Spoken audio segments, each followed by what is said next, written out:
الحمد لله نحمده ونستعينه ونستغفره ونؤمن به ونتوكل عليه ونعوذ بالله من شرور أنفسنا ومن سيئات أعمالنا من يهده الله فلا مضل له ومن يضلله فلا هادي له ونشهد أن لا إله إلا الله وحده لا شريك له ولا نظير له ولا مثل له ولا مثال له ونشهد أن سيدنا وسندنا وشفيعنا وشفيع أمرنا وحبيبنا وحبيب ربنا ومولانا محمدا عبده ورسوله أرسله الله إلى كافة للناس بشيرا ونذيرا وداعيا إلى الله بإذنه وسراجا منيرا أما بعد فأعوذ بالله من الشيطان الرجيم بسم الله الرحمن الرحيم قد أفلح من تزكى وذكر اسم ربه فصلى بل تؤثرون الحياة الدنيا والآخرة خير وأبقى إن هذا لفي الصحف الأولى صحف إبراهيم وموسى صدق اللہ.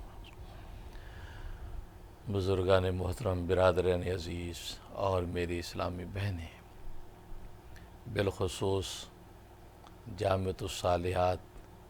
فیصل آباد کے محتمم جناب مولانا مفتی احمد علی صاحب نقشبندی دامت فیوزہم، اور معزز علماء کرام اور مسجد اللہ اکبر کے ائمہ اور انتظامیہ اور مصلیان اور عزیز طلبہ اور طالبات، السلام علیکم ورحمۃ اللہ. جیسا کہ آپ حضرات جانتے ہیں، میں نیو یارک امریکہ سے آپ حضرات سے مخاطب ہوں اور شکر گزار ہوں جناب احمد علی صاحب نقشبندی دامت فیوزہم کا کہ انہوں نے یہ موقع فراہم کیا کہ آپ سے گفتگو کروں، اور ان کے لیے دعا گو ہوں کہ اللہ تبارک و تعالی ان کی شفقت اور محبت کو قبول فرمائے اور ان کی دینی خدمات کو شرف قبول بخشے. رمضان کی مبارک ساعتیں ہیں، روزے کی حالت ہے، افطار کا انتظار ہے اور عصر کے بعد کی گھڑیاں ہیں. یہ ساری کیفیتیں نورانی اور مبارک ہیں، اور اللہ تبارک و تعالیٰ کو ایسی ہی محفلیں اور مجلسیں محبوب ہیں کہ جہاں پاکیزگی اور نور ہوتا ہے، جہاں مملوک اپنے مالک کو یاد کرتا ہے، جہاں مرزوق اپنے رازق کا پتہ دیتا ہے، جہاں مخلوق اپنے خالق کو پکارتی ہے. اللہ تبارک و تعالیٰ کو ایسی محفلیں بہت پسند ہیں، اس لیے کہ اللہ تبارک و تعالیٰ نے آسمان و زمین کی اس کائنات کی تخلیقی بناوٹ ایسی رکھی ہے کہ اس کائنات کی بناوٹ کو دیکھ کر پتہ چلتا ہے کہ اس کائنات کو محض بنانا مقصود نہیں ہے، بلکہ اس میں کسی کو بسانا مقصود ہے، اور جس کو بسانا مقصود ہے اس کو حضرت انسان کہتے ہیں. اور پھر اس انسان کی بناوٹ اور تخلیق کو دیکھ کر پتہ چلتا ہے کہ اس انسان کو کائنات کے لیے پیدا نہیں کیا گیا، بلکہ اس کا انسان کو رب کائنات کے لیے پیدا کیا گیا ہے. گویا کہ یہ کائنات انسان کے لیے پیدا کی گئی، اور اس انسان کو رب کائنات کے لیے پیدا کیا گیا ہے. اس لیے حدیث میں آتا ہے، سرکار دو عالم صلی اللہ علیہ وسلم ارشاد فرماتے ہیں، ان الدنیا خلقت لکم، اے لوگو دنیا تمہارے لیے پیدا کی گئی ہے، وَإِنَّكُمْ خُلِقْتُمْ لِلْآخِرَةِ، اور تمہیں آخرت کے لیے پیدا کیا گیا ہے. تو حقیقت یہ ہے کہ یہ کائنات یہ انسان کی خدمت کے لیے پیدا کی گئی ہے، اور انسان کو دنیا میں مخدوم بنا کر اللہ تبارک و تعالیٰ کی خدمت اور عبادت پر مقرر کر دیا گیا ہے۔ اس لیے اللہ تبارک و تعالیٰ نے اس کائنات میں دو سلسلے جاری کر رکھے ہیں، ایک خیر کا سلسلہ اور دوسرا شر کا سلسلہ۔ اس نوعیت میں کوئی تیسرا سلسلہ نہیں ہے۔ اس نوعیت کے اعتبار سے یہ دو ہی سلسلے جاری ہیں، ایک خیر کا سلسلہ اور دوسرا شر کا سلسلہ۔ اور اللہ تبارک و تعالیٰ نے اسی لیے ہر چیز میں خیر اور شر دونوں پہلو رکھے ہیں۔ کوئی بھی چیز اٹھا کے دیکھے، اس کا جائزہ لے، اس میں خیر اور شر دونوں پہلو پائے جائیں گے، سوائے ملائکہ اور انبیاء کی ذوات کے کہ وہاں خیر ہی خیر ہے، وہاں شر کا کوئی شائبہ نہیں ہے، سوائے ابلیس اور شیاطین کی ذوات کے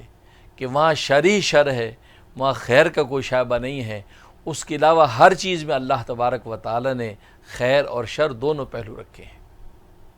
مثلا پانی کو لے لیجئے، پانی کتنی بڑی خیر ہے اور انسان کی زندگی کے بقا کا ذریعہ ہے، بلکہ کائنات کی حیات اللہ تبارک و تعالیٰ نے جو ہے وہ پانی سے جو ہے وہ عطا کر رکھی ہے، اور پانی بہت بڑی خیر ہے۔ لیکن اسی پانی کے اندر شر کا پہلو بھی رکھا ہے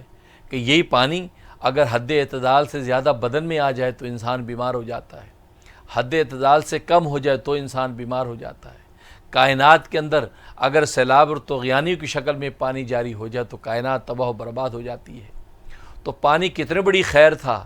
انسان کی زندگی کی بقا کا ذریعہ تھا، لیکن وہی پانی انسان کی ہلاکت کا بھی ذریعہ ہے۔ روٹی بہت بڑی خیر ہے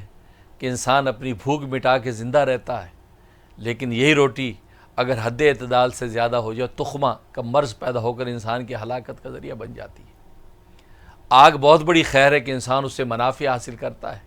لیکن یہی آگ انسان کو ہلاک و برباد کر دیتی ہے۔ ہوا بہت بڑی خیر ہے کہ انسان اس کے ذریعے سے سانس لیتا ہے، لیکن یہ ہوا آندھی اور طوفانوں کی شکل کے اندر اس کائنات کو تباہ و برباد کر دیتی ہے۔ انسان کے بدن کے اندر بڑھ جائے تو انسان بیمار ہو جاتا ہے، انسان کے بدن میں کم ہو جائے تو اس کی سانس ٹوٹنے لگتی ہے۔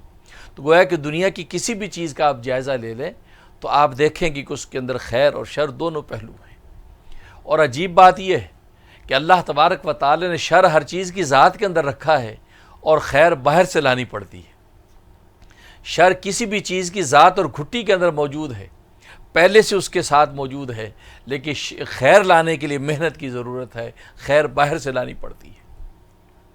اس لیے قرآن کریم میں بھی اللہ تبارک و تعالی نے ارشاد فرمایا وَنَفْسٍ وَمَا سَوَّاهَا فَأَلْهَمَهَا فُجُورَهَا وَتَقْوَاهَا۔ اللہ تبارک و تعالی مختلف قسمیں کھاتے چلے آتے ہیں اور پھر آخر میں قسم کھاتے ہیں وَنَفْسٍ وَمَا سَوَّاهَا، قسم ہے نفس کی اور اس کے ٹھیک ٹھیک بنانے کی،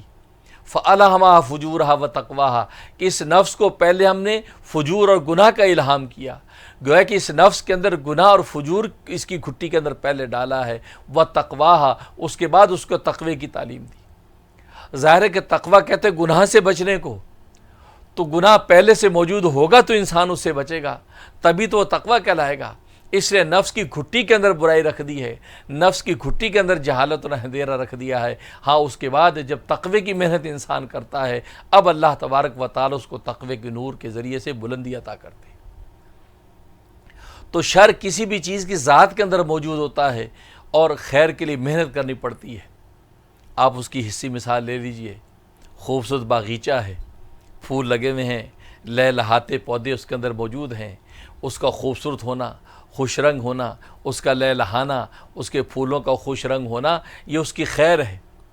اس خیر کو قائم رکھنے کے لیے آپ کو محنت کی ضرورت ہے، لیکن اس کو اجاڑنے کے لیے آپ کو کسی محنت کی ضرورت نہیں۔ آپ اس کی خیر کی محنت کو روک دیجئے، وہ سارا کا سارا آپ کا باغیچہ خود بخود برباد ہو جائے گا۔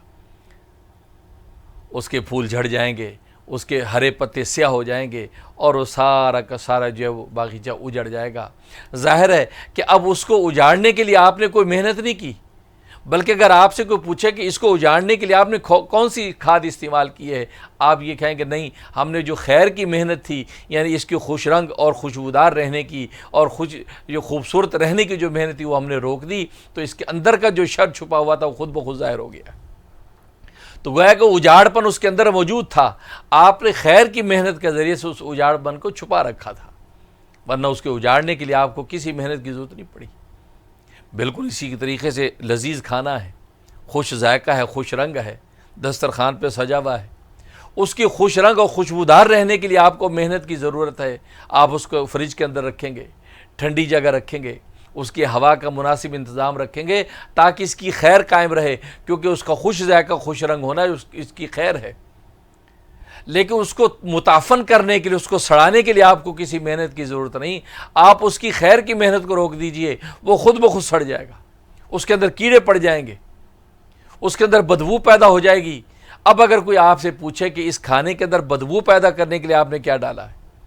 آپ کہیں کہ کچھ نہیں ڈالا، ہاں ہم نے خوشبو قائم رکھنے کی جو محنت تھی وہ روک دی، تو اس کے اندر کی جو چھپی بدبو تھی خود بخود ظاہر ہو گئی، ایون اس پہ کیڑے پڑ گئے۔ اب پوچھے کہ اس میں کیا ڈالا کہ کیڑے پیدا ہو گئے، آپ کہیں گے نہیں، کیڑا پیدا کرنے کے لیے ہم نے کچھ نہیں ڈالا، ہاں اس سے بچانے کی جو خیر کی محنت تھی وہ ہم نے روک دی، تو اس کے اندر جو کیڑے تھے خود بخود پیدا ہو گئے۔ تو گویا کہ اس کے اندر تعفن اور بدبو وہ پہلے سے موجود تھی، اس کی ذات کے اندر موجود تھی، آپ کو جو خیر کی محنت دی گئی تھی آپ نے وہ روک دی، تو کھانا خود بخود سڑ گیا۔ اسی طریقے سے خوبصورت عمارت ہے، خوبصورت محل ہے، خوشنما بلڈنگ ہے، اس کی خوشنمائی قائم رکھنے کے لیے آپ کو محنت کی ضرورت ہے۔ آپ اس کی مینٹیننس کرتے ہیں، اس کے رنگ روغن کو دیکھتے ہیں، اس کے پلستر کو دیکھتے ہیں، سب چیزوں کا آپ مینٹین رکھتے ہیں تو اس کی خیر قائم رہتی ہے۔ لیکن اس کو اجاڑنے کے لیے، اس کو ویران کھنڈر بنانے کے لیے آپ کو کسی محنت کی ضرورت نہیں۔ آپ اس کی خیر کی محنت کو روک دیجیے، وہ آٹومیٹکلی خود بخود اجڑنے لگے گا، اس کا رنگ گرے گا، پلستر گرے گا، اینٹیں گریں گی، وہ کھنڈر بن جائے گا۔ اب اگر کوئی آپ سے پوچھے کہ اس کو کھنڈر بنانے کے لیے آپ نے کون سی محنت کی ہے، آپ یہ کہیں گے اس کو کھنڈر بنانے کے لیے ہم نے کوئی محنت نہیں کی، ہاں اس کے سجنے اور خوشنما رہنے کی جو محنت تھی وہ ہم نے روک دی، تو اس کے اندر کا جو کھنڈر پن تھا خود بخود ظاہر ہو گیا۔ تو دیکھیے، کسی بھی چیز کو اٹھا کے دیکھ لیجئے، اس کی ذات کے اندر اللہ تبارک و تعالی نے شر رکھا ہے، ہاں اس کے اندر خیر پیدا کرنے کے لیے آپ کو باہر سے محنت کرنی پڑتی ہے۔ بالکل اسی طریقے سے انسان بھی دنیا کی ایک چیز ہے، دنیا کی اسی چیز میں بھی اللہ تبارک و تعالی نے شر بھی رکھا ہے، خیر بھی رکھی ہے۔ انسان کی خیر علم و اخلاق ہے، علم اور اخلاق یہ انسان کا کمال اور خیر ہے، اور اسی خیر کی محنت کے لیے انبیاء کرام علیہم الصلاۃ والسلام تشریف لاتے ہیں۔ اور انسان کا شر جہالت اور بد اخلاقی ہے، جہالت اور بد اخلاقی سے انسان کی گھٹی کے اندر موجود ہے، اس کی ذات کے اندر موجود ہے، اس کے لیے آپ کو کسی محنت کی ضرورت نہیں، آپ کو علم و اخلاق پیدا کرنے کے لیے محنت کی ضرورت ہے۔ یہی وجہ ہے کہ آپ کو بچے کو علم حاصل کرنے کے لیے مدرسۃ العلم کے اندر داخل کرتے ہیں، آپ اس کے اخلاق سنوارنے کے لیے کسی شیخ کی خانقاہ کے اندر لے کر جاتے ہیں کہ اس کے مربی کے حوالے کرتے ہیں کہ اس کے اخلاق کو درست کر دیجیے، اس کے ظاہر باطن کو پاک کر دیجیے۔ آپ مدرسے کے اندر داخل کرتے ہیں، اسکول میں داخل کرتے ہیں، یونیورسٹی میں داخل کرتے ہیں، تو یہ بچہ کالج یونیورسٹی میں علم حاصل کرتا ہے، تو گویا کہ علم و اخلاق کی جو محنت تھی اس کے لیے آپ کسی جگہ لے کر جاتے ہیں اور وہ بچہ محنت کرتا ہے تو علم و اخلاق کی خیر اس کو ملتی ہے۔ لیکن اس کے اندر جہالت اور بد اخلاقی پیدا کرنے کے لیے آپ کو کسی محنت کی ضرورت نہیں ہے۔ آپ اس کی علم و اخلاق کی محنت کو روک دیجئے، وہ خود بخود اس کے اندر جہالت پیدا ہو جائے گی، خود بخود وہ بد اخلاق ہو جائے گا، کیونکہ اس کے اندر کی چھپی ہوئی جہالت خود بخود ظاہر ہونے لگے گی۔ یہی وجہ ہے کہ آپ نے مدرسۃ علم تو دیکھے ہیں کہ اس مدرسے میں لائیے علم سکھایا جائے گا، لیکن آپ نے ایسا کوئی مدرسہ نہیں دیکھا ہوگا جس میں لکھا ہو مدرسۃ الجہالہ، یہاں جاہل بنائے جاتے ہیں۔ آپ بچہ بھیجیے، ہم ان کو جاہل بنا دیں گے،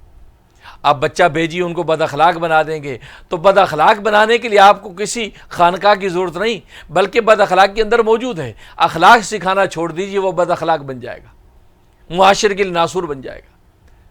اسی طریقے سے آپ کو علم پڑھانے کے لیے مدرسۃ العلم چاہیے، مدرسۃ الجہالہ کی آپ کو ضرورت نہیں ہے، کیونکہ جہالت تو اس کی ذات کے اندر اللہ تبارک و تعالی رکھی ہے، اور وہ جہالت خود بخود ظاہر ہو جائے گی۔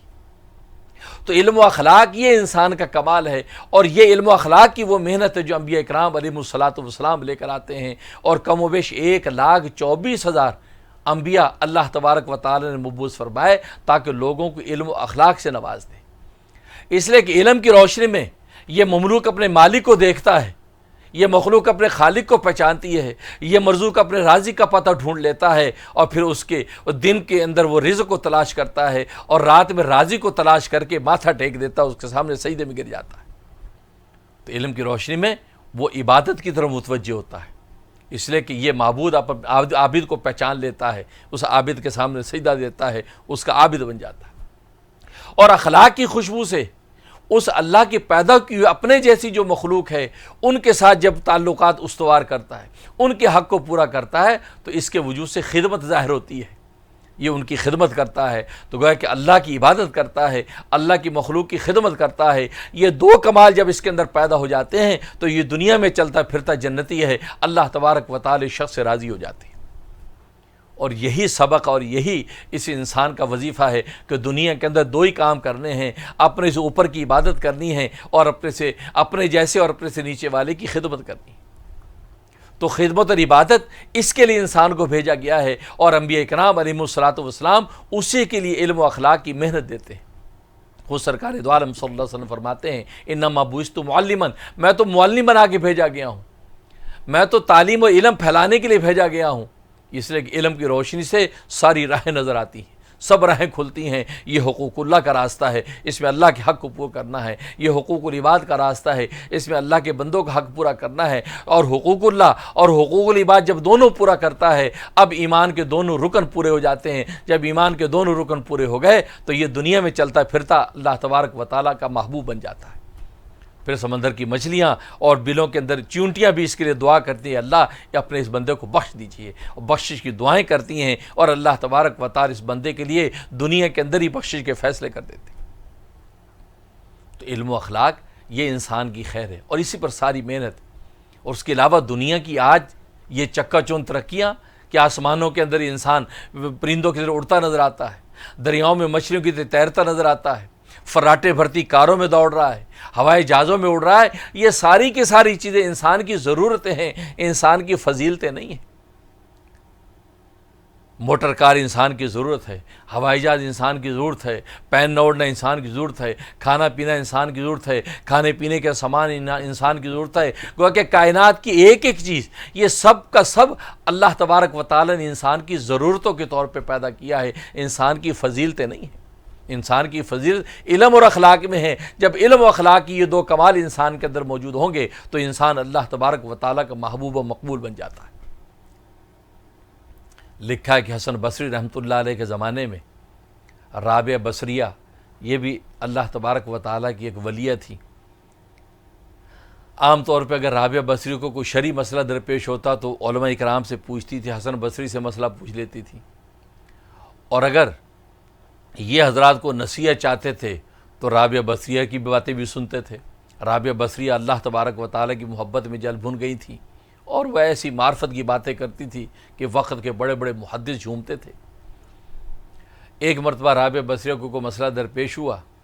اور حسن بصری کے گھر پہنچی تو پتہ چلا کہ حسن بصری گھر پہ نہیں ہے، بلکہ دریائے دجلہ کے کنارے پر عبادت کرنے گئے۔ اس لیے کہ اس وقت اولیاء کاملین کی عادت شریفہ تھی۔ آج بھی بہت سے اولیاء اللہ ایسا کرتے ہیں کہ کھلی فضاؤں میں جا کر اللہ کا ذکر کرتے ہیں، دریاؤں کی روانیوں کے کنارے پر بیٹھ کے اللہ کا ذکر کرتے ہیں، کھلے میدان سبزہ زار اس میں بیٹھ کے اللہ کا ذکر کرتے ہیں۔ وہاں جب لا الہ الا اللہ کی ضرب لگاتے ہیں تو کائنات پوری ساتھ ضرب لگاتی نظر آتی ہے۔ پہاڑوں کی بلندیاں اس لا الہ الا اللہ کے ضرب کے سامنے پست نظر آتی ہیں، آسمانوں کی بلندیاں پست ہو جاتی ہیں، زمین کی وسعتیں سمٹ جاتی ہیں جب یہ ولی بیٹھ کر لا الہ الا اللہ کی ضرب لگاتا ہے۔ دریاؤں کی روانیاں وہ تھمتی نظر آتی ہیں، اور حدیث میں جیسا کہ آتا ہے کہ چلتے دریا چلتے پانی اللہ کا ذکر کرتے ہیں، اسی ذکر کرنے والے پانی کے کنارے پر بیٹھ کر یہ بھی ذکر کرتا ہے تو فضائی بدل جاتی ہے، نور ہی نور ہے۔ سبزہ زار اللہ کا ذکر کرتے ہیں، حدیث میں آتا ہے سبز درخت یہ اللہ کا ذکر کرتے ہیں، اور جب تک اللہ کا ذکر کرتے رہتے ہیں یہ سبز رہتے ہیں، اور جب اللہ تبارک و تعالیٰ کا ذکر ان کا موقوف ہو جاتا ہے تو یہ سڑ جاتے ہیں۔ یہاں تک کہ ترمذی کی حدیث ہے کہ برتن اللہ کا ذکر کرتا ہے، اور جب یہ برتن ٹوٹ جاتا ہے اس کا مطلب یہ اللہ کا ذکر اس کا منقطع ہو گیا، جیسے ہی اللہ کا ذکر اس کا منقطع ہوتا ہے تو یہ ٹوٹ جاتا ہے۔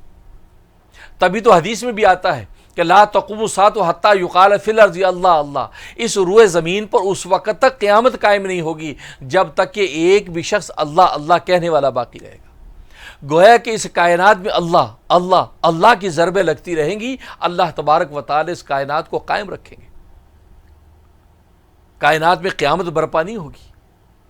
اس سے اندازہ کیجئے اس شخص کے صرف اللہ اللہ کا ذکر ہے، حدیث میں اس کے نماز کے ذکر نہیں، اس کے روزے کا ذکر نہیں، اس کے زکوٰۃ کا ذکر نہیں، اس کی حج کا ذکر نہیں، اس کی باقی عبادات نافلہ کا ذکر نہیں، صرف اس کا اللہ اللہ اللہ کا ذکر، صرف اللہ کا ذکر کر رہا ہے۔ گویا کہ یہ مملوک اپنے رازق، مملوک اپنے مالک کو یاد کر رہا ہے، مرزوق اپنے رازق کا نام لے رہا ہے، یہ مخلوق اپنے خالق کو پکار رہی ہے۔ صرف یہ پکار کے اندر اتنی طاقت اور تاب ہوگی کہ اللہ تبارک و تعالی اس کائنات کو تھامے رکھیں گے۔ جس اللہ کا نام اس کائنات کو تھام لے، اس اللہ کا کام اس کائنات کو تھام نہیں سکے گا۔ اللہ کا کام اس کائنات کو تھام لیتا ہے، اللہ کا کام اس کائنات کی تخلیق کرتا ہے، اور اللہ کا نام اس میں اتنی تاب ہے کہ ساری کی ساری کائنات تھمی ہوئی ہے۔ لیکن جب اللہ اللہ کہنے والا بھی باقی نہیں رہے گا، تو حدیث میں فرمایا کہ اب اللہ تبارک و تعالیٰ قیامت برپا کر دیں گے، گویا کہ کائنات کا پیالہ ٹوٹ جائے گا۔ جیسے یہ پیالہ اللہ کا ذکر جب منقطع کر دیتا ہے تو ٹوٹ جاتا ہے، بالکل اسی طریقے سے یہ کائنات کا پیالہ جب اللہ کا ذکر موقوف ہو گیا، گویا کہ وہ شخص جو اللہ اللہ کر رہا ہے، گویا کہ کائنات آخری سانسوں میں ہے، لیکن ابھی اس کے لیے ڈیتھ سرٹیفکیٹ جاری نہیں ہوتا۔ جیسے کہ ایک شخص بستر مرگ پر آخری سانسوں میں بھی ہو تو کوئی دنیا کا طبیب ڈاکٹر ڈیتھ سرٹیفکیٹ جاری کرنے کو تیار نہیں، وہ دیکھتا ہے جب یہ سانسیں بھی رک گئیں اب ڈیتھ سرٹیفکیٹ جاری کرتا ہے۔ اسی طریقے سے کائنات میں جب اللہ اللہ کی صدا آتی ہے تو اللہ تبارک و تعالیٰ یہ سمجھتے ہیں کہ یہ کائنات زندہ ہے، لہذا زندہ ہے تو اس کائنات کو بھی باقی رکھنا ہے۔ لیکن جب اللہ اللہ کا ذکر بھی موقوف ہو جاتا ہے تو پھر اللہ تبارک و تعالیٰ سے کائنات کو تباہ و برباد کر دیں گے، قیامت برپا کر دیں گے، اور انسانوں کو اپنے سامنے لا کے کھڑا کر دیں گے اور پھر پوچھیں گے کہ تم نے کیا کیا ہے۔ تو حقیقت یہ ہے کہ اللہ تبارک و تعالیٰ نے اس کائنات کے اندر جتنے نظام رکھے ہیں یہ اللہ کا ذکر کرتے ہیں۔ تو جب اولیاء اللہ جب دریاؤں کے کنارے پر کے پاس بیٹھ کر اللہ کا ذکر کرتے ہیں تو پانی بھی اللہ کا ذاکر، اور یہ ولی بھی اللہ کا ذاکر، کائنات کی فضائیں بھی اللہ کا ذاکر، تو اسے ذکر کا لطف اور یہ مزہ بھی الگ ہے۔ اس لیے کبھی کبھی یہ بھی مشق کرنی چاہیے، کھلے میدانوں میں بیٹھ کر لا الہ الا اللہ کی ضرب لگائیں، دریاؤں کی روانی کو کنارے پہ بیٹھ کے لا الہ الا اللہ کی ضرب لگائیں، پہاڑوں کی بلندیوں پر بیٹھ کے لا الہ الا اللہ کی ضرب لگائیں، اس لیے کہ ساری کائنات جب نظر آتی ہے اور لا الہ الا اللہ کی ضرب لگا کے وہ جب ساری کائنات کی نفی کرتا ہے، اللہ کی غیر کی نفی کرتا ہے، یہاں تک کہ اس اپنی نفی کی بھی نفی کر دیتا ہے، اور اللہ تبارک و تعالیٰ کی ذات کی بقا کی طرف توجہ کرتا ہے، تو اللہ تبارک و تعالیٰ اس کے قلب کو اپنی محبت سے منور کر دیتے ہیں۔ تو حسن بصری دجلہ کے کنارے پہ ذکر کرنے گئے ہوئے ہیں،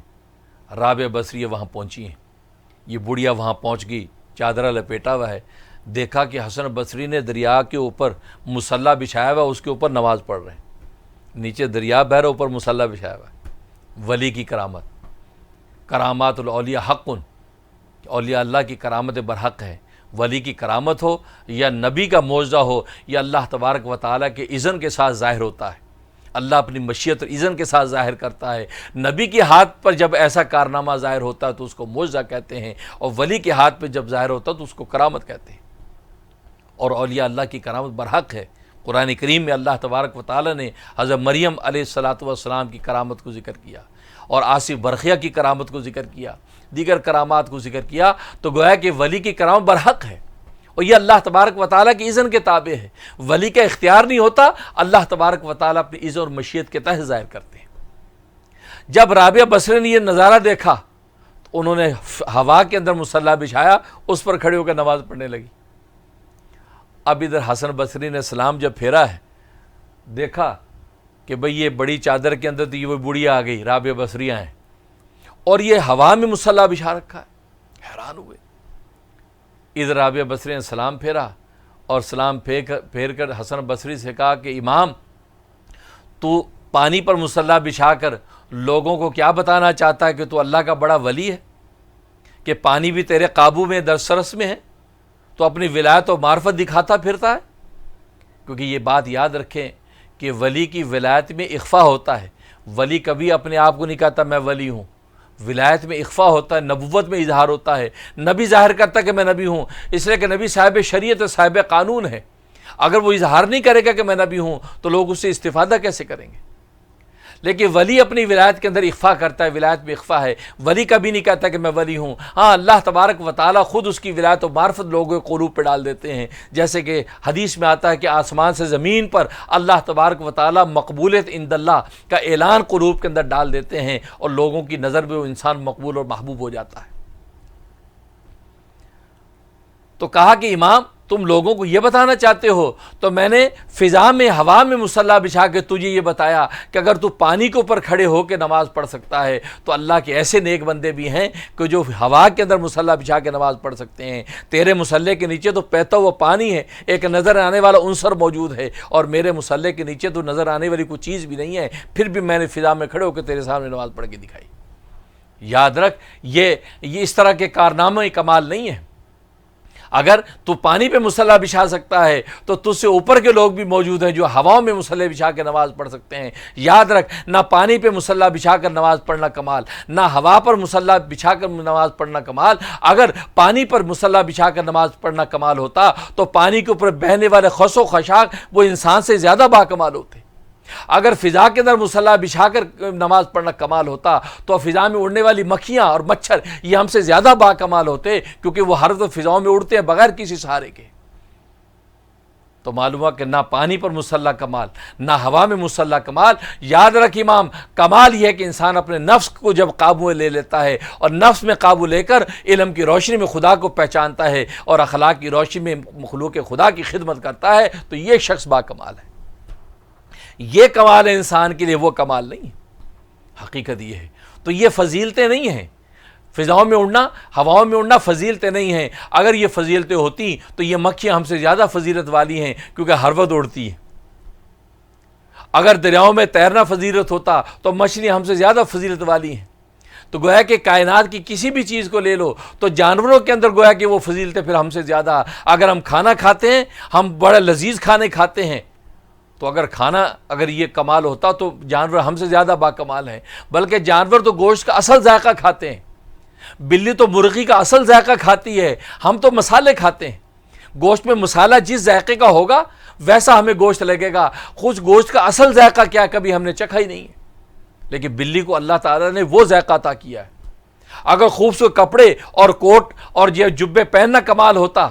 تو اللہ تبارک و تعالیٰ نے جانوروں کو تو ایسے ایسے لباس دے رکھے ہیں، گرمی سردی میں میلے نہیں ہوتے۔ ان کے اوپر تو ایسے لباس چڑھا، چیتے پر ایسا لباس چڑھا دیا، آج چیتا پرنٹ کے کپڑے انسان بنا رہا ہے۔ چیتا پرنٹ کا عبایا لینا، چیتا پرنٹ کا دوپٹہ لینا ہے، چیتا پرنٹ کی چادر لینی۔ چیتے کو اللہ تبارک و تعالیٰ نے ایسا لباس کا ڈیزائن عطا کر دیا، خود انسان اشرف المخلوق اس کی نقل کر رہا ہے۔ تو جانوروں کو اللہ نے پرماننٹ ایسے لباس دے دیے جو نہ میلے ہوتے نہ پھٹتے ہیں، بلکہ صاف ہی صاف رہتے ہیں۔ تو معلوم ہے یہ چیزیں ضرورتیں ہیں انسان کی فضیلتیں نہیں ہیں۔ فضیلت اسی میں ہے کہ انسان کے اندر علم و اخلاق کا جب کمال پیدا ہو جاتا ہے تو انسان اب یہ باکمال ہے۔ اس لیے کہ علم کی روشنی میں یہ اپنے مالک کو پہچان کو اس کی عبادت کرتا ہے۔ کبھی نماز کے اندر ہاتھ باندھ کے کھڑا ہے، کبھی زکاتیں بانٹتا نظر آتا ہے، کبھی حج میں لبیک اللہم لبیک کے نعرے لگاتا ہے، اور کبھی جیسے کہ اب رمضان کے اندر روزے دار نظر آتا ہے، کھانے کو روک دیا، پینے کو روک دیا، خواہشات سے ہٹ گیا، گویا کہ ساری کی ساری نفس کی قربانی جو ایک طبی تقاضے انسان کے کھانے پینے کے فطری سب قربان کر دیے اس کھانے کے پیدا کرنے والے پہ، کہ اللہ تو نے 11 مہینے ہمیں کھلایا، 11 مہینے تو نے پلایا، 11 مہینے خواہشات جائز پوری کرنے کی توفیق دی، اور آج اگر تو یہ کہہ رہا ہے کہ صبح کی شام تک بھوکے رہیں، اے رب کریم ہم تیری خاطر بھوکے رہتے ہیں۔ اللہ کے لیے بھوکا رہتا ہے، اللہ کے لیے پیاسا رہتا ہے، اللہ کے لیے خواہشات سے دور رہتا ہے، تو پھر اللہ تبارک و تعالیٰ بھی اس کے اس جذبے کی قدر کرتے ہیں۔ اللہ تبارک و تعالیٰ خود حدیث قدسی میں اعلان کر دیتے ہیں، الصوم لی وانا اجزی بھی، روزہ خاص میرے لیے ہے اور اس کا بدلہ براہ راست میں خود دوں گا۔ اب یہاں سوال پیدا ہوتا ہے کہ اللہ نے یہ کیوں فرمایا کہ روزہ میرے لیے ہے؟ حالانکہ نماز بھی اللہ کے لیے ہے، زکوٰۃ بھی اللہ کے لیے ہے، حج بھی اللہ کے لیے ہے، لیکن اللہ نے کسی حدیث قدسی میں یہ نہیں فرمایا کہ الصلاۃ لی کہ نماز میرے لیے، الحج لی حج میرے لیے، الزکوٰۃ لی زکوٰۃ میرے لیے، لیکن روزے کے بارے میں خاص فرمایا کہ الصوم لی روزہ خاص میرے لیے۔ آخر اس کی کیا وجہ ہے؟ حالانکہ ساری انسانیت نماز پڑھ رہی ہے تو اللہ کے لیے پڑھ رہی ہے، زکوٰۃ دے رہی ہے تو اللہ کے لیے دے رہی ہے، حج کر رہی تو اللہ کے لیے کر رہی ہے، لیکن اللہ تبارک و تعالیٰ اس کو کیوں نہیں کہا کہ میرے لیے؟ خاص روزے کے بارے میں کیوں فرمایا کہ روزہ خاص میرے لیے؟ بزرگان محترم، برادران عزیز، حقیقت یہ ہے کہ یہ چار جو عملی ارکان ہیں، جو عملی عبادتیں ہیں، اس میں نماز یہ وجودی عبادت ہے، اس کا وجود ہے، اس کی ایک حیت قضائی ہے۔ انسان قیام میں کھڑا ہے، رکوع میں جھکا ہے، سجدے میں گرا ہے، تشہد میں بیٹھا ہے، گویا کہ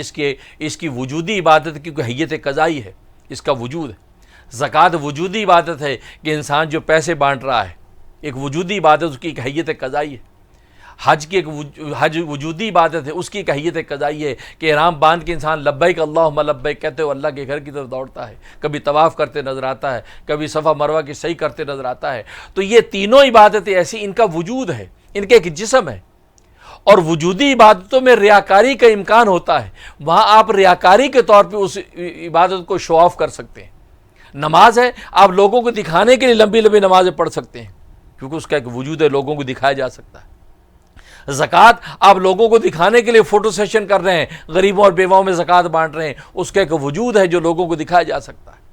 حج کا ایک وجود ہے جو لوگوں کو دکھایا جا سکتا ہے، چونکہ باقی تمام عبادتوں میں ریاکاری کا امکان اور اندیشہ ہے کہ انسان ریاکاری کر کے وہ کسی دوسرے کے لیے بھی کر سکتا ہے، کیونکہ اندر کا حال تو خدا جانتا ہے، لیکن یہ لوگوں کو دکھانے کے لیے ریاکاری کر سکتا ہے۔ لیکن روزہ ایک ایسی عبادت ہے، کیونکہ روزہ جو ہے آدمی عبادت ہے، کسی چیز کے نہ کرنے کا نام عبادت ہے، نہ کھانا ہے، نہ پینا ہے، نہ خواہشات پوری کرنا ہے، گویا کہ نتھنگ کا نام روزہ ہے، نہ ہونے کا نام روزہ ہے۔ اور نہ ہونا یعنی آدمی عبادت کا کوئی وجود نہیں ہوتا کہ جس کو آپ لوگوں کو دکھا سکیں۔ وہ جب نہیں دکھا سکتے تو اس میں ریاکاری کا امکان ہی نہیں ہے۔ آپ ریاکاری کرنا بھی چاہیں تو روزے میں آپ ریاکاری نہیں کر سکتے۔ آپ لوگوں کو کیا دکھائیں گے کہ میں روزے دار ہوں؟ صرف کہہ دینے سے تو روزے دار نہیں بن جاتا، صرف نہ کھانے سے تو روزے دار نہیں بن جاتا، نہ پینے سے تو روزے دار نہیں بن جاتا، بلکہ بس اوقات تو کھا پی رہا ہے پھر بھی روزے دار ہے۔ ایک آدمی بھولے سے کھا رہا ہے، بھولے سے پی رہا، روزے دار ہے۔ معلوم ہے کہ روزہ اتنی مخفی عبادت ہے، اتنی مخفی عبادت ہے کہ اس کے اگر نواقضات بھی ظاہر ہو جائیں تو پھر بھی نہیں ٹوٹتا، پھر بھی ظاہر نہیں ہوتا، کیونکہ بھولے سے کھا رہا ہے۔ تو بھولے سے کھانے سے روزہ ٹوٹتا نہیں ہے، بھولے سے پینے سے روزہ ٹوٹتا نہیں ہے۔ تو معلوم ہوا کہ روزہ اتنی مخفی عبادت ہے، آپ اس کو شو آف کر ہی نہیں سکتے۔ اس لیے اللہ تبارک و تعالیٰ فرماتے ہیں کہ روزہ اگر کوئی شخص رکھے گا تو خاص میری رضا کے لیے تو رکھے گا، مخلوق کی رضا کے لیے وہ روزہ رکھ ہی نہیں سکتا۔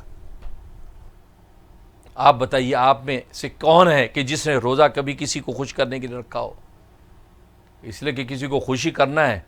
تو وہ کون سا عالم الغیب ہے؟ آپ چپکے سے کھاتے پیتے رہے، اس کو بتائیں ہاں جی میں روزے دار ہوں۔ جیسے صبح سے شام تک منہ بند کر کے پھر رہا ہے لوگوں کے سامنے اور چپ کے کھا رہا ہے،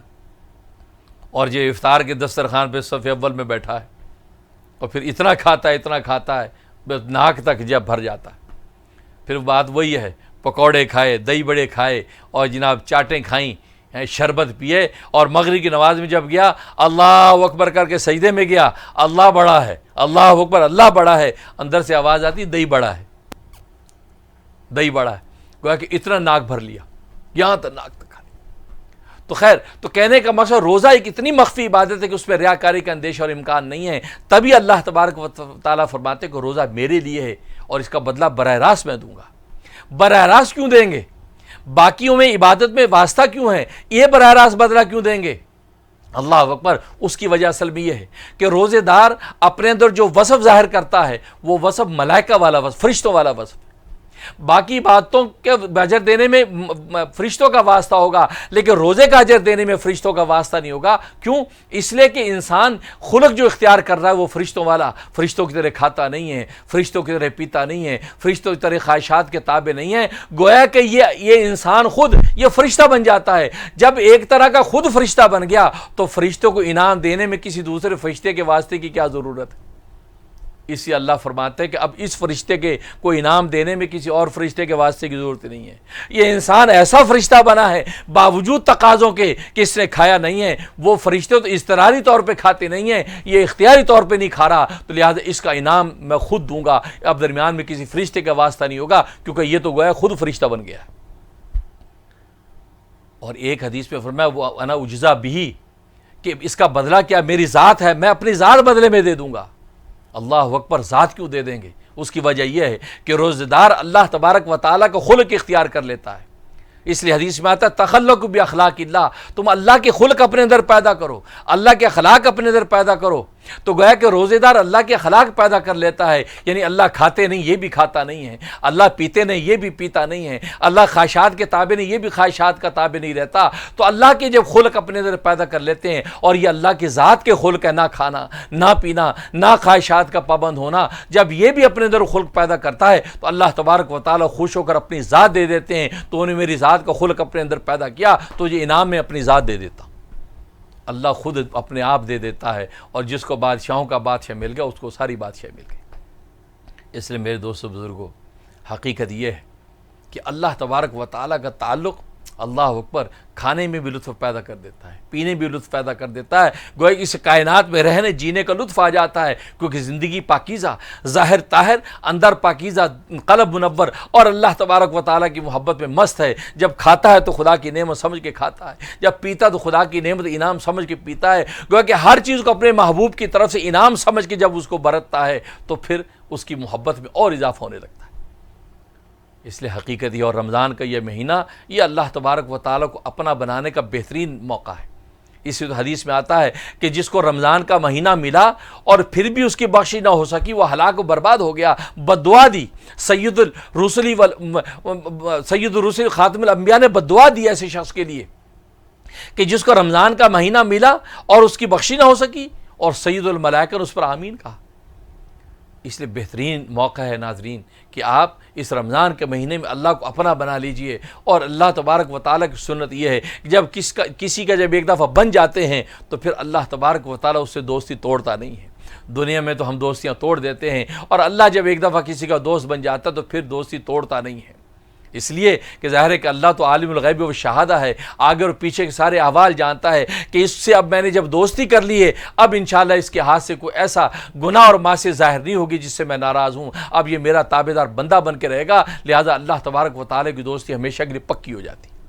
اللہ سے دعا ہے کہ اللہ تبارک و تعالیٰ قبول فرمائے، اور رمضان کی ان ساعتوں میں ہمیں اللہ تبارک و تعالیٰ سے دوستی استوار کرنے کا موقع عطا فرما دے۔ بھوکے رہیں تو اللہ کے لیے رہیں، پیاسے رہیں تو اللہ کے لیے رہیں، اور بے چین نہ ہوں۔ روزی کی حالت میں بے چینی اللہ کو گوارا نہیں ہے کہ انسان بھوک ہائے پیاس کرے، نہیں، بس صبر تحمل۔ اس لیے کہ روزہ رکھا ہے، اب اس کو تو پورا کرنا ہے۔ بیماری اور حادثات تو اپنی جگہ پر ہیں، لیکن روزے دار کو روزہ تو پورا کرنا ہے۔ اس لیے پورے تحمل، پورے وقار کے ساتھ جب اس روزے کو پورا کرتا ہے، پورے دلیروں کی طرح اس روزے کو پورا کرتا ہے، تو اللہ تبارک و تعالی اس روزے دار کے لیے اپنی ذات عطا کر دیتے ہیں۔ اللہ سے دعا ہے کہ اللہ تبارک و تعالی شرف قبول عطا فرمائے، اور آپ حضرات کا تشریف لانا اور یہاں آپ حضرات کا آنا قبول و منظور فرمائے، اور میری یہ کلمات خیر جو امریکہ سے پاکستان آپ حضرات کو پہنچے ہیں، اللہ اس کو بھی شرف قبول بخشے، اور جن حضرات نے اس محفل کا مجلس کا انتظام اہتمام کیا ہے، اللہ تعالیٰ ان کی خدمت کو قبول و منظور فرمائے۔ خاص پر جناب مفتی بنوری صاحب اور مفتی احمد علی نقشبندی صاحب اور دوسرے معزز علماء کرام اور مسجد اللہ اکبر کی انتظامیہ، سب کے لیے تہ دل سے میں دعا گو ہوں کہ اللہ تبارک و تعالیٰ آپ کی خدمت حقہ کو قبول و منظور فرمائے، اور ہمارے وطن عزیز پاکستان کو دن دگنی رات چگنی ترقیاں عطا فرمائے، اور ظاہری باطنی ہر طرح کے حاسدوں اور دشمنوں سے ہمارے اس قلعہ اسلام کو محفوظ رکھے، آمین یا رب العالمین۔ اب انشاءاللہ ذکر ہوگا، ذکر کی محفل ہوگی، آپ حضرات متوجہ رہیں۔ ذکر سے پہلے 1 مرتبہ سورہ فاتحہ اور 13 مرتبہ سورۃ اخلاص اور 11 مرتبہ درود شریف پڑھ لیں۔ اس کا ثواب نبی کریم صلی اللہ علیہ وسلم کی برکت و طفیل سے تمام روحانی سلسلوں کے اولیاء اللہ کو عموماً، اور سلسلہ چشتیہ اور نقشبندیہ کے اولیاء اللہ کو خصوصاً پہنچا دیں گے۔ پھر میں مناجات کے اشعار پڑھوں گا، جب کہوں گا کہ اب تو رہے بس داد میں آخر ورد زباں اے میرے الہ، تو آپ سب نے بیک زبان کہنا ہے لا الہ الا اللہ، لا الہ الا اللہ، اور کہنے کا طریقہ یہ ہوگا، یہ الٹی پستان سے 2 انگل نیچے، یہاں لطیفہ قلب ہے، یہاں سے لا کو نکالنا ہے، اور تصور یہ کرنا ہے کہ اللہ کے غیر کو نکال دیا، اللہ کے غیر کو نکال دیا، دنیا کی محبت و علائش نکال دی، تو یہاں سے سر جھکا کے گردن کو یوں اٹھانا ہے کندھے کی طرف، لا الہ، یہ، اور تصور یہ کرنا ہے کہ اللہ کے غیر کو پیٹھ پیچھے پھینک دیا، اور پھر سر کو تھوڑا سا اوپر کرنا ہے تاکہ اللہ کی محبت کو لے لیں، اور اوپر تصور کر کے الا اللہ کی ضرب اسی لطیفہ قلب پہ لگانی ہے کہ اللہ کی محبت دل میں اتار لی۔